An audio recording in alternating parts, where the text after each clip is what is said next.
And my guest this evening is none other than Mr. Peter Gunn from the St. Maarten Conservative Movement. How are you doing, sir? How are you, Errol? Everything all right? I'm doing fine. It's always a pleasure to be here with you. It's good to have you here. So Pleasure. what's happening in the conservative movement world these days? You got to ask what's happening in St. Maarten. The world of St. Maarten. Conservative movement is only an organization that's trying to enlighten people. Hopefully, some people will be enlightened by what we're saying. So you're against communism. You're against socialism. Socialism is slavery. I mean, look at any country that's you know, the thing is, Earl, is that they have so much nice new words for it now, and I don't use those words because on purpose, because they fool people. They call themselves now, a socialist calls himself a progressive now these days. You know? Yeah, he calls himself a liberal. That's only a sweet sugar-coated word for a communist. Because socialists, like Ayn Rand says, there's no difference between the only difference between socialism and communism is that communism, you're forced into it by the gun, and socialism you elect yourself into it. So the only difference is one is murder and the other one is suicide. So then you don't believe in government sometimes helping people to get out of the situation? I believe that government has to help people to help themselves. You know, it's like equality starts. You have to have equality in the beginning, but you cannot get equality of outcome, if you understand what I mean. Everybody should have equal opportunity to start, at the beginning. So they give you what we're doing, socialism try to do, is they try to make equal outcome. You know, it's like going into a running race or a 100-meter race, and then everybody going to win. Yeah. It doesn't work that. It doesn't happen. Or what you're going to do is you're going to create a society of equal poverty, equal laziness, equal non-productivity. Whatever you award, you get more of. So if you award bad behavior, you get more of it. I saw this. I mean, already in the schools, they're brainwashing the children. You don't see that most now people, especially in young people, they're being brainwashed by the education system. Most teachers are teaching, even college professors. I don't know if you know that. You went to college, and most of your college professors are probably from the left side. Yeah, most of them are always left. Always left wing socialists. So it's up to you. But Churchill once said, he said, you know, Winston Churchill. He said, well, if you're not a socialist at 18 years old, you don't have a heart. But if you're still a socialist at 30 years old, you don't have a head. So, when you're young, you know, you expect everything for free. Somebody owes you something, you feel entitled. But we have created a society that everybody feels entitled, or they're victims, you know. So they have to have special rights, and they're entitled to everything for nothing. There's a society, you're not going anywhere. You bring back to mind, I had one professor, Jewish guy, Zimmerman. Professor Zimmerman was radical. Left socialist. He always complained and blamed the bleeding heart liberals. Oh, he was a conservative. Bleeding heart. You know, that was strange in those days to forget to find that, you know. And I still have memories of him walking down there. And you're lucky he was a conservative then. Yeah. He was which is kind of strange in those days, you know. Well, you know, the thing is, this idea that, you know, everybody should collectively work together. Collective responsibility. It's communism. It's Karl Marx, and we hear more and more of it right now. It takes a village to raise a child. No, it don't take no village. You've seen the village. You want the village to raise your child? You know, you've seen the village already, right? Nobody wants. No, it takes a family. It takes mother, father, uncles, you know, and a family unit, not the village. So how you feel, because when you look at St. Maarten today, we are considered one of the most prosperous islands in the northeastern Caribbean. It's prosperous for a few. It's not prosperous for the majority and everybody anymore. It's prosperous only for a few. If you don't belong to the tribe, you don't get the opportunity. Now, how you become a member of the tribe? You're born into it, or you? you got to be anointed into the tribe. In other words, if you're not belonging to the right political party, you see what happens. I mean, you only get a permit, certain types of permits that you can really make money. Licenses for telecommunication, casino. Look, just before the election, they gave out 4 standalone Lottery permits. Who do you think got them? Look who has them. You got to be a tribal member of the tribe. All the taxi drivers, all the taxi permits, and all the special permits for houses or whatever. Yeah. Who they give them to? You can't get one. Try it, unless you become, a poodle, a lap dog, or one of the poodles, or tribe member. I could tell you for sure. What's happening is that the society is becoming such an oligarchic society, or what I say, a kleptocracy. You know what a kleptomaniac is, right? A compulsive thief. And now we become a kleptocracy. It's not a democracy anymore. You can buy a vote for a $20 phone card. You know what are we? This is not a democracy. Most people are. Don't that tell you that we have people who vote for a living now? Too many poor people. But of course you want to. That's why, because what they want to do, they want to keep more. They want more poor people, because poor people are going to elect them into power.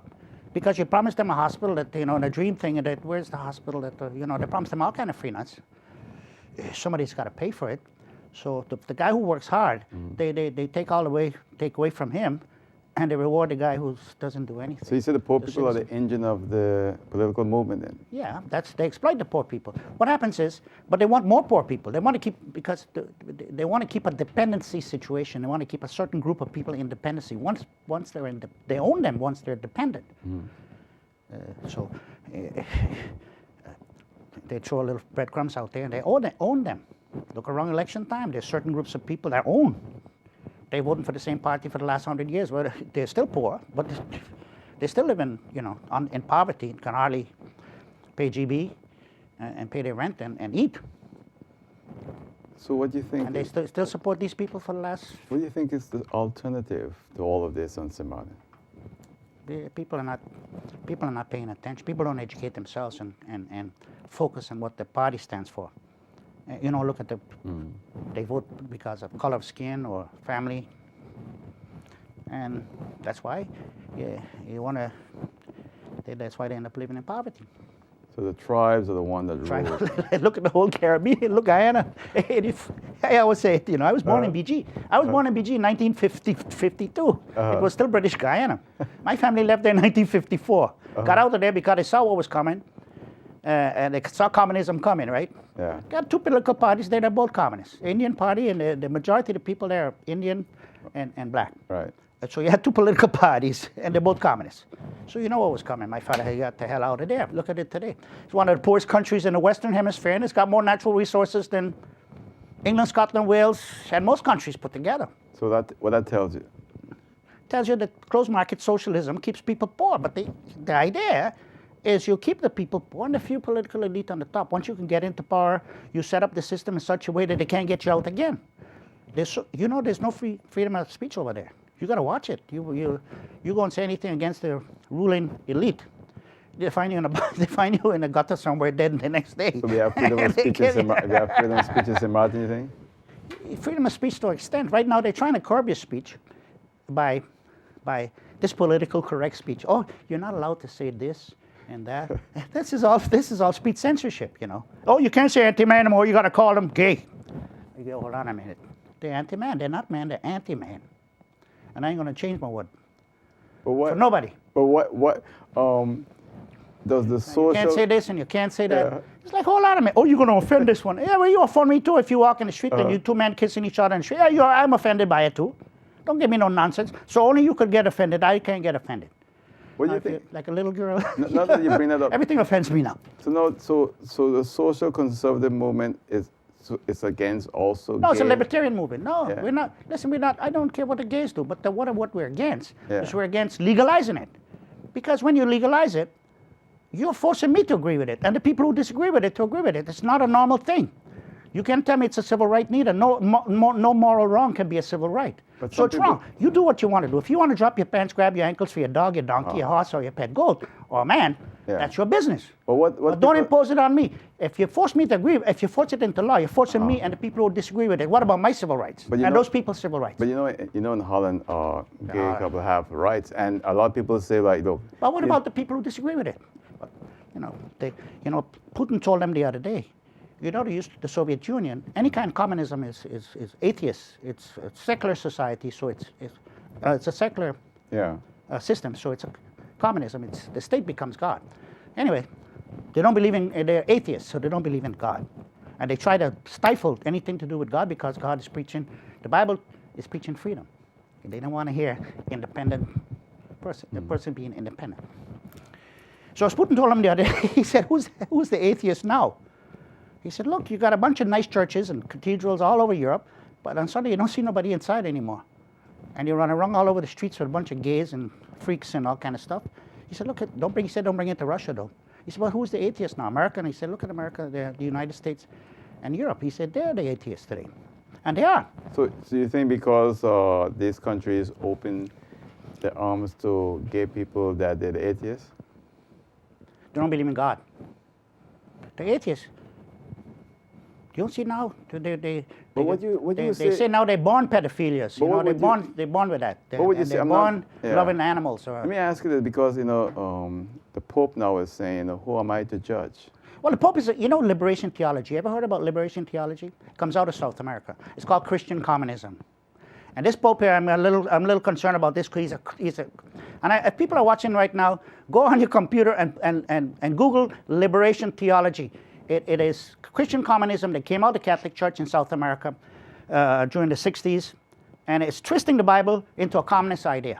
He's not preaching the Word of God anymore. He's preaching the word. He's popularity. He's a Pope that's running a popularity contest. A Pope is not supposed to run no popularity contest. People love him. Well, of course, popularity. It's like a politician who tells you he promise you everything. They love him. How do you think you get cults? How do you think you get? How do you get this I think cults, Pope Francis cult? is not judgmental. I think that's why people love him so much. Not being judgmental, but you have to stay with what the Bible is teaching, not what you're going to decide to change the Bible. John Paul, the last Polish Pope, he was. I don't know. You don't remember when he went. If you remember when he went to Nicaragua, when he. What year was that? Somewhere in the 80s, I think it was. He went to Nicaragua, and you had these Nicaraguan Central American priests that were preaching this liberation theology, Christian communism. And when he came out the plane, they tried to kiss this ring. You know how the priest he pulled his hands away because he was warning them, because John Paul was a conservative pope. Wasn't that 1994? Because I was in Curacao with him on the trip, and he left Mexico and flew to Curacao. Okay, and then he was going to Nicaragua. Okay, John Paul. Before, when Reagan was in power at that time, Reagan and Thatcher and all that stuff. It was Reagan-Thatcher time, when the Berlin Wall was falling and all that stuff. It was during that period. So, anyways, but he was completely against it. But I tell people, go Google it. And the same thing, and nowadays, it's most. That's why they say the devil is already in the church. Now you have the Catholics that are conservative Catholics, what they call the traditional Catholics. The Catholic Church is split in two right now. You have this left-wing socialist end of it, and then the conservative, or the original, what are the original conservative Catholics, the traditional Catholics. So you're saying they're having a problem with this Pope. I can tell you that right now. If you go on the internet and look it up, you'll see the big problem with him. But they're not like the Sunnis and Shiites, right? They're like Sunnis and Shiites. I got you. I got you there, thinking like. Yeah, the Muslim, the Arabs. I mean, the two sects. Yeah. Yeah, because religion. Let me tell you, I don't get involved in religion because. You know what that German philosopher said. Religion is man-made. That's why it's dangerous when the state. You know what Nietzsche said about religion? No, what he said? It's opium. Yeah. Well, religion. Because it tears people apart. It sends out people to kill people. Look what's happening right now. God, listen. Religion is man-made. God is not. That's why you have so many different religions. But that's why it's very dangerous when the state endorses a religion or becomes. That's why there's supposed to be separation of church and state. Anytime a state endorses a religion, it becomes a state religion. It's like the temple and the religious sect group in Rome when Christ was alive. Joseph Caiaphas was the high priest, but it was a state-sponsored religion. Rome,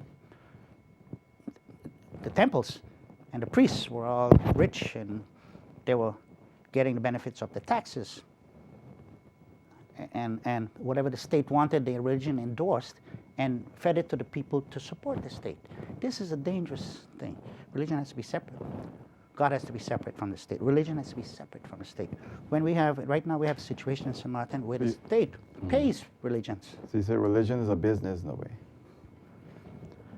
I don't know if it's for some people it's a business. You see, you had a picture there the other day trying to raise money for the $200 million new jet or whatever he wanted. $67 million Gulfstream. Okay, 67 million, whatever it was. That's crazy. But if the people do it out of free will, I mean. But you heard his last name? I don't have nothing about it. His last name? It's money or something. Dollar. Dollar, okay. Well, you know, you're going to have false prophets. I mean, read your Bible. There's going to be a lot of false prophets. There's tons of false prophets. Jim Jones, that's another one. Liberation theology, Christian communism. So then, the Reverend Jeremiah Wright from Obama's Reverend.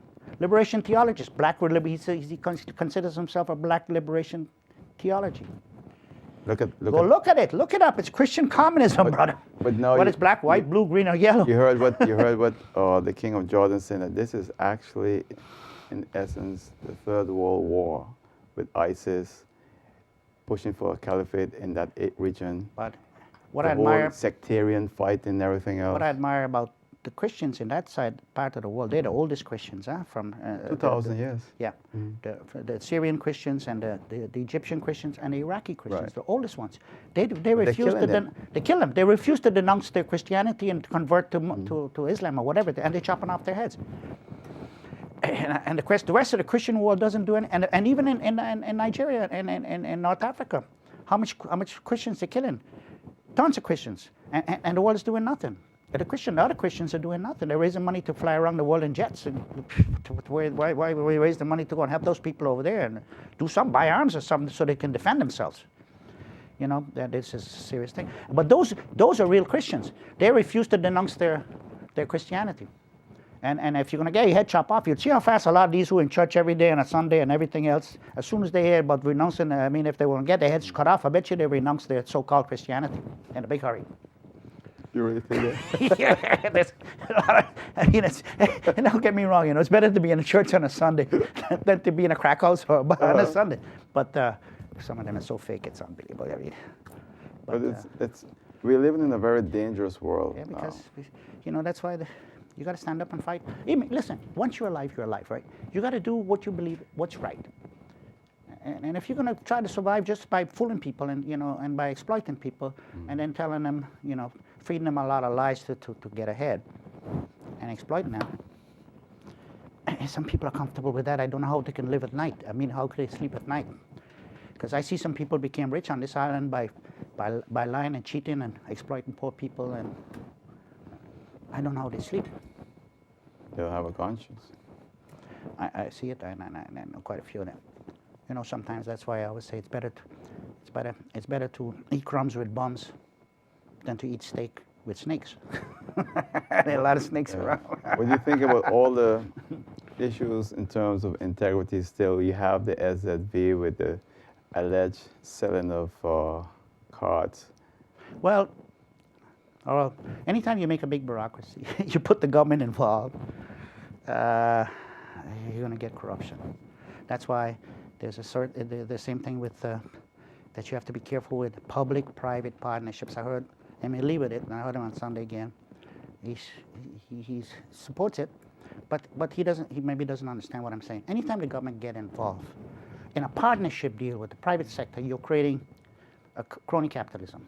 Crony capitalism is phony capitalism. It's more socialist capitalism, because what it does, it creates nepotism, cronyism, and favoritism. What about the guy, anytime a government joins with a private sector, with any company in the private sector, with an investment situation, where the government owns half and the private sector, personal company or whatever owns half, there's a problem. It will go into corruption, automatic. This SOB is a government-owned healthcare insurance company or whatever it is. The fraud in there is unbelievable, and I know about it. The amount of fraud that's going in there, forget about the cards they're giving out, there's tremendous amount of fraud. There's a lot of fraud on the medical end, where people who didn't contribute nothing to St. Maarten. Forget about paying SVB. Contribute zero, nothing to St. Maarten. Have these cards, and they're getting top medical treatment there in Colombia every month or so. Spending hundreds of thousands of dollars on the taxpayer back. when I say every few months with something. I know somebody that's running up. They're all in Dominican Republic or in Colombia. And that's part of it. But it's people that never contributed anything to the island itself, to our community, nothing. And the poor people, like some of them who have worked all their lives, because they work for themselves, they had a little snack or hot dog stand or fisherman. Doesn't have any SOB, doesn't have no card. Can't get one. If you go there and try and buy one on your own and says, look, I'm going to pay whatever 10% of my income to the insurance. No, you got to be working for a company. So all of these things are not right. So the people who are supposed, the system was supposed to set up to benefit, and not really benefiting from it. You ever went up to the SOB office? Check in there one day. I was in there the other day. And out of 200 people, maybe 2 was local that I know. All sorts of people from all over the world in there. And all scrambling to try and get sent away to some medical treatment or renew their card or get some special medication and need a SOB doctor letter for and all kind of stuff. I don't know. It's a system that's going to go the way it's going. It's going to bankrupt. It's going to bankrupt the whole island. I heard already that the hospital is pretty much in a bankruptcy situation, plus SOB. Wait. But see, anytime you get government involved, there's going to be a problem. So you're saying government can't do nothing good? Yeah, the only thing government can do good is to make sure that, government's responsibility really is to make sure we don't take advantage of each other. But when you put government involved in business to compete with business, what are you doing? You're creating a communist society. Right now, we got more than 80% of every worker, the people that are working on this island work for government. This is like Cuba, like the old Soviet Union. There's no private. How big is the private sector? The private sector is very small. But it wasn't like that 30 years ago. No. 50 years ago, it wasn't like that. You remember in the 60s? That's what I said, 30, because back in the... If you didn't work, you didn't eat. Yeah. And you were doing something. Everybody had a little business, a little shop, or they go fishing, or they had a little raise pigs, and they had some sheep and some cows and some goats, and they sell them to the cha-cha, some donkeys, whatever.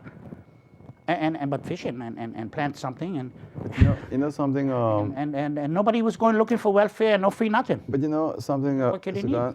And it was strong. The people then were mentally strong. Now they're weak, mentally weak, because you gotta be dependent on support from the government. But I tell you, that's why they own you.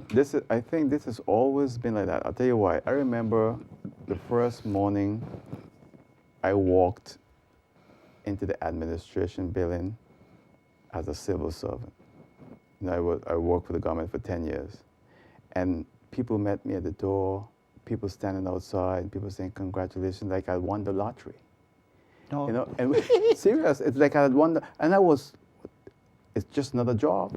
You're a to boss. me, That's it was just no. But that 10 years later, when I left, some people asked, "Well, how are you going to survive? How are you?" See, people who want to go into work for government and stay there and don't. They want a guaranteed job for life.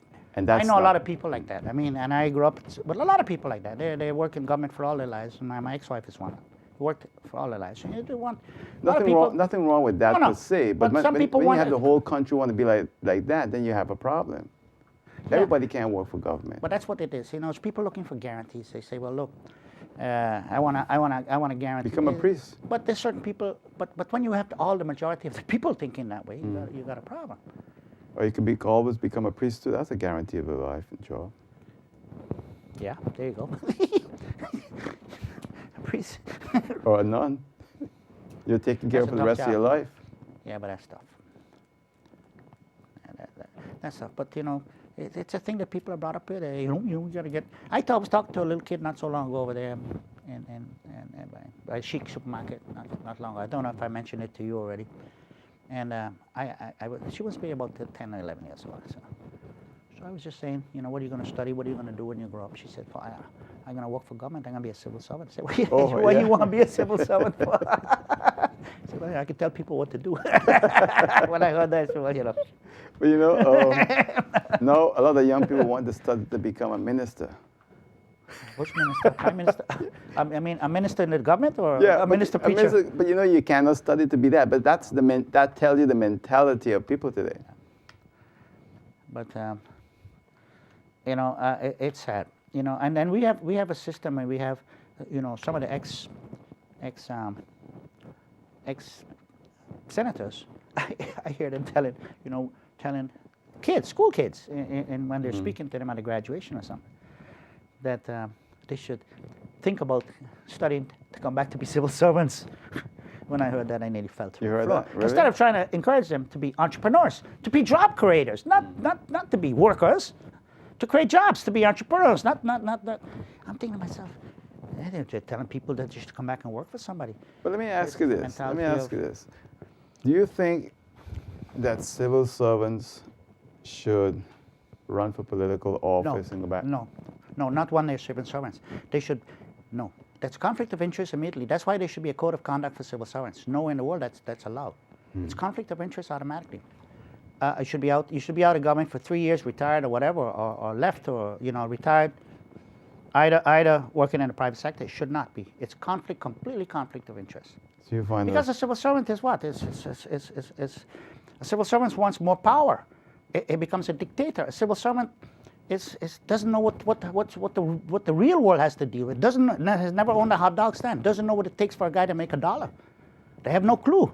And usually a civil servant got a free scholarship. Somebody paid their way through college.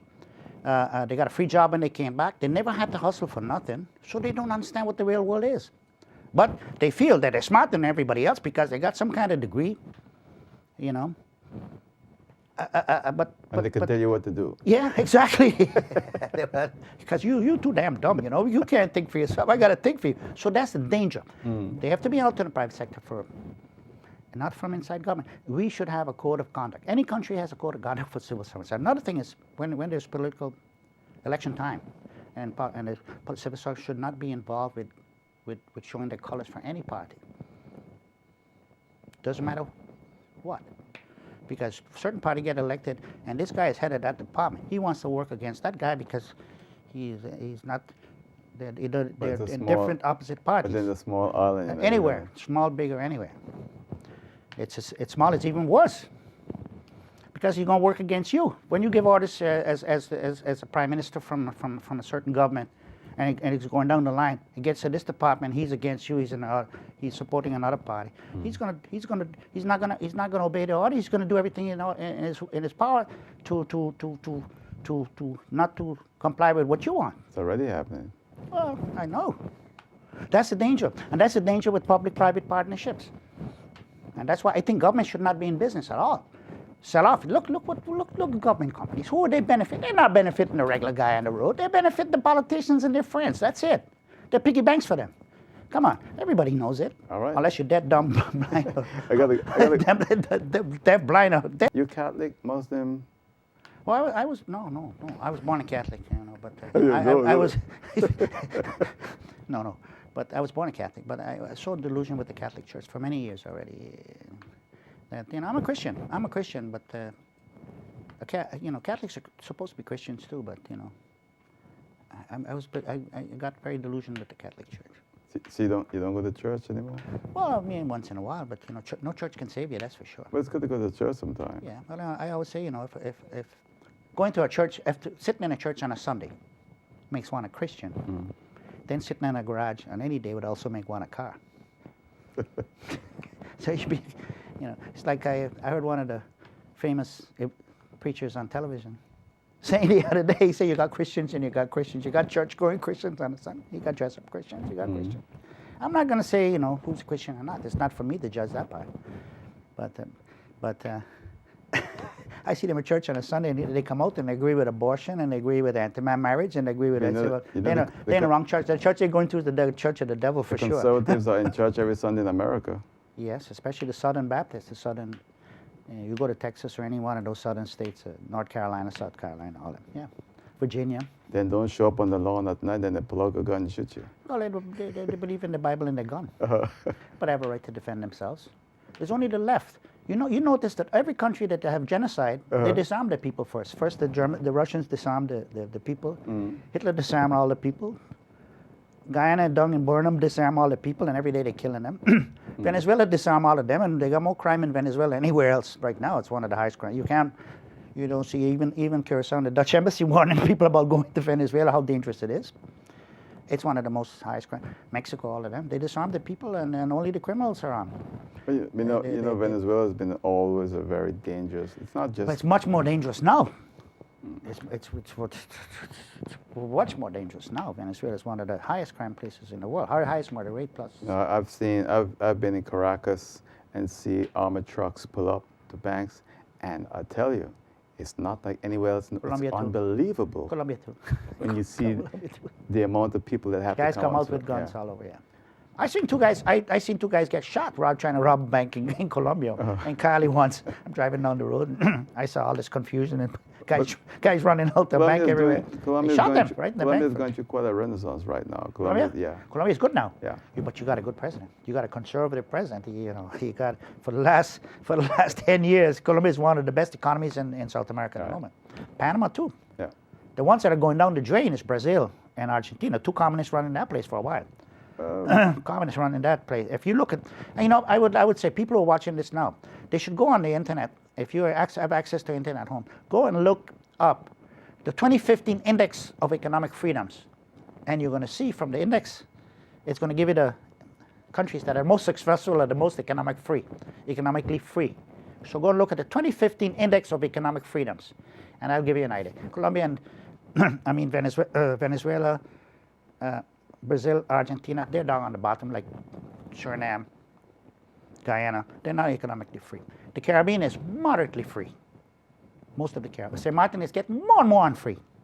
It's becoming more unfree because now you got government that's going to tell you who you can hire, how you can hire. First of all, they tell you can't fire nobody after you hire them. So this is government now legislating. Well, that law's always been there. No, that was done in the 70s. 70s, Papa Papa Godette. After on the job for 2 months, then you have. After 69, they changed the labor laws. That was the Papa Godette government, Frontier Beta, or whatever they call that party. I remember when it happened. And it did more damage. You see, what people don't realize is when you don't need a 6-month contract when you can fire somebody. It's like you can divorce your wife much easier than you can fire somebody if they're working for you. You know that. Yeah. And that's why people don't hire locals. They don't realize that. And now you're going to force them to do it. Oh, you're going to have a counterpart. That's going to make it worse. You got to hire 2 people instead. Not only that, it's going to avoid. People are not going to grow their companies. It's going to cause the opposite effect. When they put those laws in the books, it was supposed to protect the worker. But what it did, it had the opposite effect. It hurt the worker more than anything else. Some people are now calling for quotas. In other words, they will want to have. That's more communism. It's more government interference. It's more economically unfree. If you go and look at the Index of Economic Freedoms, it explains to you what it looks at. It looks at a lot of things. It looks at how flexible the labor market is, how corrupt the government is, how their budgets. So it takes the crime situation. It takes everything into account, and then go and look. And you're going to see the countries that are mostly economic free are the most successful. Look at Singapore. I like to bring up Singapore. That's a great country. Man. But Singapore and Guyana and those countries were all they were all British, huh? Kenya. Singapore is only 250 square miles. It's twice the size of St. Kitts. Guyana is 83,000 square miles. It's got more natural resources. Singapore has no natural resources.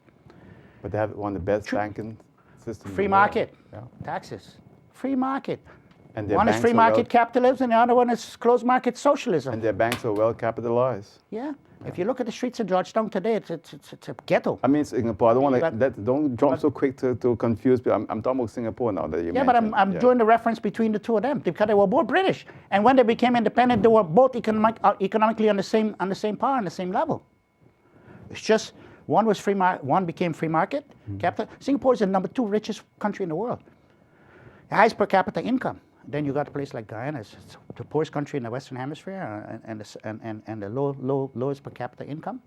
A school teacher over there makes $150 a month, real dollars. I'm not talking it's about $10,000 or $15,000 or $20,000 or $50,000 their money, but it's 115 real money, U.S. dollars. Same thing. In Singapore, it's like $64,000 a year, or $62,000 a year. I think is the average per capita income. You see the difference. It's amazing because but Singapore is 2 things. Singapore, you don't screw around over there. Crime. Yeah. They don't tolerate no crime. They will beat you. They will hang you too. If you drug dealer, they'll hang you. Yeah. If you murder somebody or rape, they'll hang you. Well, that's a nice thing, but you're free, economically free. You want to be rich, you're rich. They don't tax you to death, they leave you economically free. But don't become a criminal. And least corruption. Any corrupt government officials, they have they're going to get their head chopped off or something. They're not easy on corruption. And it's at least one of the least corrupt countries in the world. Go look at the 2015 Index of Economic Freedoms. If you're on the internet, go and look at that. Go check it. Because it's out there, 2015 Index. You want to see the Caribbean, it's moderately free. It's not free. That's why Caribbean is not developing. It's one step forward and 4 steps backwards. But you've got to keep the people poor so you can keep them dependent, so you can own them. One politician told me, he says, the poor people vote for me. So if the poor people is the one who keep you in power, what do you want? You want more poor people. Unless you're crazy. But what would when a man become rich, he become independent, you can't control him. But let's take a look at Simran for a moment here now, because we have spent millions and millions of guilders and dollars on education. And we have today many people walking around this island with advanced degrees in hospitality and also in marketing and can't find a job. Yeah, and that's because the market is not flexible. That's one of the problems. The market is not But flexible. Something I believe what we should do, instead of going through all the nonsense they're doing now and trying to tell people that they got to hire this one and that one, and the government should stay out of that. Anytime you're doing that, you're getting more and more into this communist dictatorial society. What you need to do is turn off the tap. What you have to do is deport everybody out here who's illegal. Number one, you create a labor shortage. Why every day you got a new bookstore of nonsense about amnesty? Supply and demand. Yes, you deport. You regulate you close your market. Close the doors. It's like turning off the faucet. Turn off the faucet. That's interfering in the market. Too. No. That's letting the market work by itself. You have to protect your. First of all, you got to protect your country, your house. That's number one. So you have to deport every son of a gun out of here. Who's illegal? And I'm not saying people who are citizens and legal. That's a different story. And then you create a shortage in the market. Then they have to hire who's available. That's simple as that. You don't. And if you're gonna legislate who people are gonna hire, and then you're gonna leave the doors open for every dog and cat to come in, people coming from countries who make teachers who making $200 a month in Suriname and Guyana and all that stuff coming in. So, and workers, So you was not in favor of the Broke Tower Accord? No, every day you have an amnesty. What nonsense you doing? People had an opportunity already. There's a lot of people in the old days that were here for 25 and 30 years. They didn't fix their papers. And still didn't get it. Governor Richards made an amnesty. You forget? Yeah. Before this book tower nonsense. How many amnesty? What are you doing? Well, you have to fix your papers then. They might have to do another one again still. Well, they want to destroy this place. I can tell you that. I'll take a call for you. Good thing I'm getting old now. Gibbes line and caller. Hello. Hello. Hello, you're on live caller. Yeah. Listen, sir. No. But can you turn your TV off, please, sir? Hello. Can you turn your TV off, please, sir? Can you turn your TV off and then we can speak? Is the TV off? Yes. Okay, go ahead, sir. Thank you. Listen, I hear Peter Gomez saying like that to deport the foreigners. When you have to look illegal foreigners, illegal. But when you see around there, who picking up the garbage?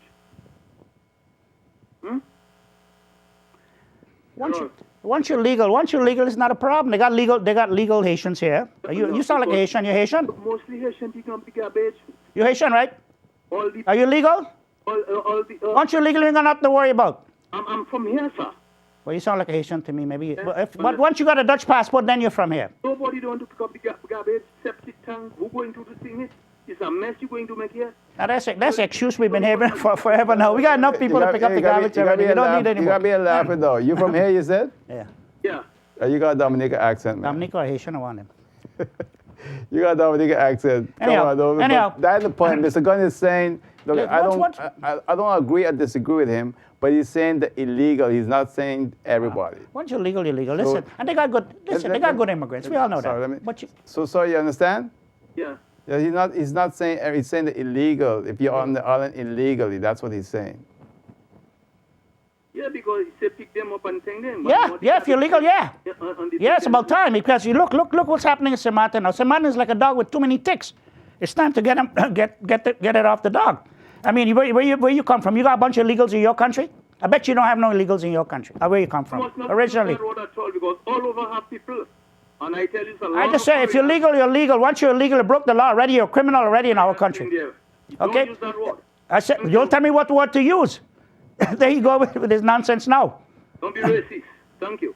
Yeah, because I don't agree with you, I racist? I racist on the dicks of my dog then. If you're illegal, you're illegal. You got to go, period. It's like your house. If somebody if somebody comes in your house and decide they're going to set up in one of your bedrooms, so they're an undocumented resident of your property then. I wonder why he crazy. You broke the law in your man country illegally. I wonder why they call us use the word racist. What that have to do because with I don't agree with his nonsense. Because I don't agree with his communist bullshit. I mean, it's nonsense. Yeah, that have nothing to do with race. Every man has sovereign country. We're a sovereign country. Wherever you come from, I bet you ain't got no illegals over there. They kick you out in a minute. Dominica, all them, you don't have no illegals there. You don't see no Samaritans in any of those countries. That's what the illegal people don't go where there's nothing. So, people go where there's opportunity, and there's opportunity in Samaritan. But what's happening? They're making us into a ghetto. You have to regulate your immigration situation. You cannot let every dog, cat, and rat come in here. Let me tell you something. We got a lot of good people that came in from.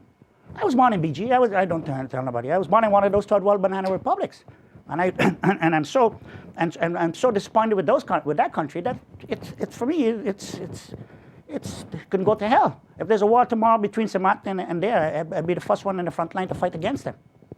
You understand? But you can't come to this country and then decide you are loyal. You got a Dutch passport now. Then you're loyal to you're loyal to another country where you're born in. So you got a Dutch passport for convenience. Those people you want to get out of here right away, because you're not here to help nobody. You're here to see how you can use us, like a tick on a dog, like a parasite.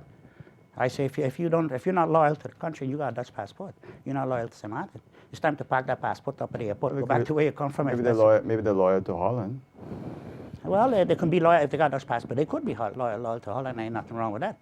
But the first, I think you're supposed to be loyal to Samaritan. That's where you get your citizenship from. But Samaritan doesn't issue passport. No, but because of living here, you got it. Yeah. So whether they issue or not. My argument is that you have good people, but the majority now has become the parasites. The good people are minorities. So it doesn't balance out. One morning I went driving very early, like 3 o'clock, 4 o'clock, and I see all these people going out to work. Some going to clean out restaurants, etc., do all kind of work. Yeah. And they're not Samaritan people. Yeah, mostly Dominicanos and stuff. Working really hard here. Yeah. Well, listen, once you're legal, I have no problem with that. You shouldn't have no problem with that. I don't think anybody will. But it's the illegal situation we have to. And you just cannot, Samaritan is only this big. You cannot allow every day a whole set of new people, especially coming in with no education, no money. You know what? You're making a big ghetto. What are you doing? What is going to happen to the future for the next generation? If the government moved tomorrow to expel all the illegal people from Samaritan, TLM will go bankrupt. I don't care. And the buses will be. No, but then it's going to work its way out. No. Okay, let's take a call for you. Or I'll give. But you realize that, right? That I know Samaritan, when Samaritan had only 2,000 people on both sides of the completely, only from the 1950s. So what? If we don't need, what we need is good people who are gonna help build, not people who come in to take, only to take, and that's a big problem now. Majority is coming to take. They want Dutch passport. They got to get free education. They got free medical. But a lot of they can get a chair and educate in Holland, all kind of nonsense. A lot of people not staying. They're going on to America and Europe. That's some of them now, because Maarten is getting less and less opportunity, more and more higher unemployment, difficult to find jobs, good jobs. So a lot of them can get in the Dutch passport and they head for Holland or Europe, because maybe they feel a better opportunity there. Especially younger ones. The older ones not. The young ones. But I'm not saying to deport everybody. Illegals. Once you're legal, you're safe. But you cannot decide you're going to be illegal in a man country and then you want to be wrong and strong too.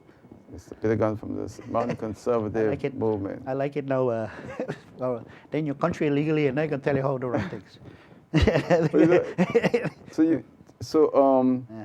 There's a tell you how it got to work. There's a huge population on Samaritan of illegal people both sides of the island. Listen, but that's why my French side bankrupt. You see what's going on the French side now? I was at the hospital the other day. I was so surprised. I just had an operation. and I got to go for follow-up stuff at the hospital. So I'm there quite a bit. And I went in there one time, baby clinic there, and I was so surprised to see the amount of children, calf, we call it calves, welfare babies. Yeah? Everybody had their card. Hold that thought, let me take a call. I mean, I was like to myself, I said, ooh, and maybe one or two take a call for you. Samartanas that I can see with Samartanas. I don't want to keep them waiting too long. Oral Gibbes, let me call. Hello? Hello, Mr. Gunn. You're a man of wisdom. You're a true Saint Master. Keep on that beat. Thank you, Doc. You're not a cook. Thank you. Thanks, Doc. Now, that's an old Samartan that I know from way back from the time I was a little boy in Backstreet Day. You know. Yeah. And no, he's a guy that's made his contribution. I mean, we in those days when you had to work. I mean, you had to work. In those days when he was growing up, you didn't get no welfare. You didn't get no. He was the first bartender. You know that. I know. I remember he was. He was always busy doing something. Yeah. Let's take a call here. He worked for government for a lot of Oral years. Gibbes, let me call. Hello? Hello. Yeah, hello, caller. Yeah, tell your guest he's the best, boy. We need a spokesman like that. We need to talk. I'm one of the young ones, and something is. Yeah, we're not leaving place for the young people. That's the thing. Agree. That's what we need to do. And I say scrape them up, throw them the hell out, and you create a vacuum, which means it's a supply and demand situation. Yeah, because we have a lot of young people out there. And then you're going to get jobs. But I don't. That man who called talking about garbage truck, they have some young people right now from Maarten working on garbage truck. And they can do it because they didn't have the opportunity at those times to do it. If you pay the people the right way, they will do the work. Listen, so I know. Pay people like the same way you say they come in and me $100 a month. If you pay the people the right price, what they're supposed to get paid, they will do the job. Is that cheap labor, and they're looking at that. And we suffering because of that. We suffering because all the people just work for nothing, and we just suffering because of that.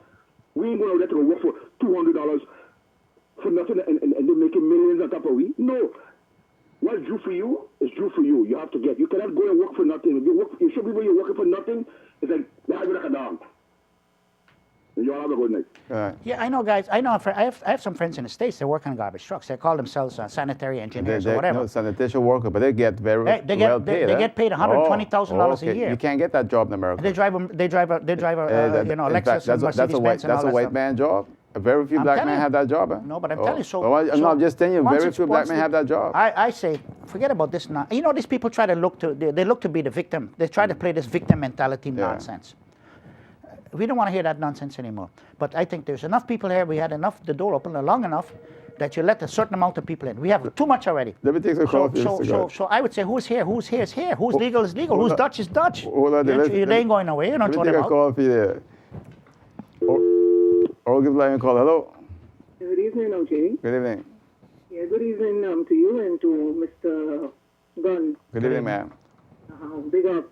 I was trying to get, and I know it's kind of busy and people calling in, but pertaining this SCV whole scheme, I was a victim last year, a senior citizen, OJ, you won't believe it. Many people up to today used to ask me, did you get through finally? I had over 2-3 months trying to get a doctor card, and God knows, with tears in my eyes, my knees were so low I could barely walk up those stairs. They had me going and coming, telling me all kind of stories that Curacao with the APRA and all kind of long pension funds. And here now today, I had to live to hear this is taking place. All the while I had to go begging a local. This is what we come to. It's sad, OJ. Only God knows. Anyhow, good night to you again and to Mr. Gunn. But I catch my royal, and anybody that can know me, remember, they'll tell me, did you get through finally? We used to see you come up here crying. Didn't know what to do. I say, but you see, God don't sleep. Good night to you. Good night, ma'am. Okay, thank you. But I had the same problem. I couldn't get an SVB card. I just had an operation. We had to pay for cash. I just got one. Finally, I got one. After a lot of nonsense, I finally, a couple of weeks ago, I got one. Because, you know, I've been here all my life. I've been here since 1954. Yeah. I spent over 60 years on this rock.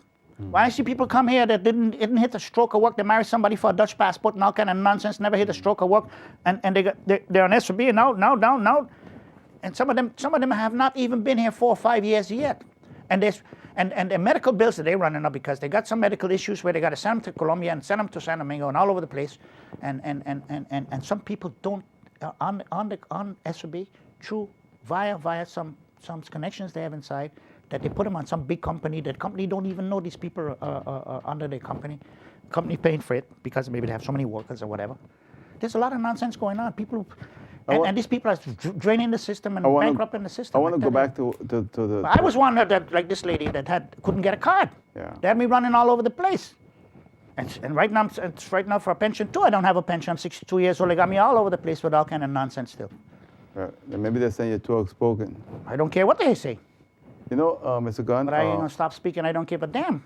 The caller before the lady that spoke about the young guys who can work, who are working on garbage. I know there's some Maarten guys that work for Meadowland as a garbage company. We have to give them the opportunity now. And the thing is that, you know, when I made the reference to, you know, sanitation workers, I know how familiar you are with New York. Sanitation workers. And you got to be in a union and all kind of nonsense. You've got to be there.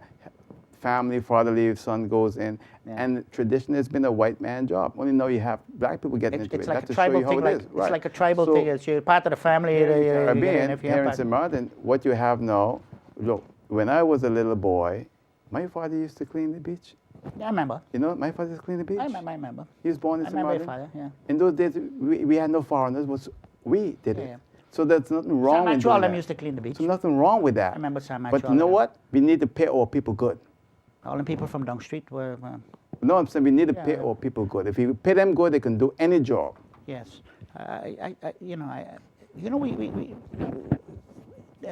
that's what we need to create a shortage. If you're going to bring in people who work for in their country, you know, $100 a month is you know, and you bring them in and pay them $500 a month here, that's a lot of money for them. Yeah. Or they think it's a lot of money until when they have to go to the supermarket here. But they feel it's a better life for them. So what you got to do, look, it's your country responsibility to take care of you, educate your children and things. If you make a mess of your country, that's your business. My mother always used to say, if you make your bed in Kusha, you got to sleep in it. Now, if you make a mess of your country, stay there and deal with it. Fix it. You understand? Yeah. My family run from that bullshit, from that nonsense when I was 2 years old. I see what happened to them. And I knew it was coming. My father knew. That's why he got us out today in 1954. Today, they're 300 years behind schedule. Sewage running all through the streets in Georgetown. Big ghetto they created. More crime than anything. And choke and robbery all over the place. And that's what we're going to do here. That's what you're doing by what we're doing here. And leave free fall for everybody. You ever went back on a vacation, anything like that? When I was young, maybe for a week one time, and then the guy at the airport called me comrade. I look at him, I say, well, because you see, I was born in Georgetown. I say, I'm going to be doing a special. I'll take you to Guyana with me on the special. You want to go? It's like 300 years behind schedule. It would be nice to go back to. Yeah, well, it's a nice country if you like jungle. You know, the place is 83,000 square miles. So listen to this. A huge country. Huge, bigger than England, Scotland, Wales, and Holland, all them put together. Yeah. It has 700,000 people.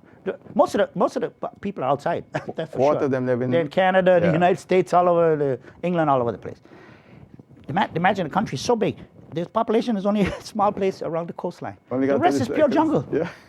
And they won't open it up because no investor want to go in there, because if you go and look at the economic 2014, 15 index of economic freedoms, you're going to see they're down on the bottom of the list. Nobody want to go there to invest. We other time. You're going to lose your money. Well, thank you for coming in. I wish you was. All right, thank you. That's Mr. Gunn, St. Maarten Conservative Movement. And see you tomorrow night at 8 with Speaking of Everything.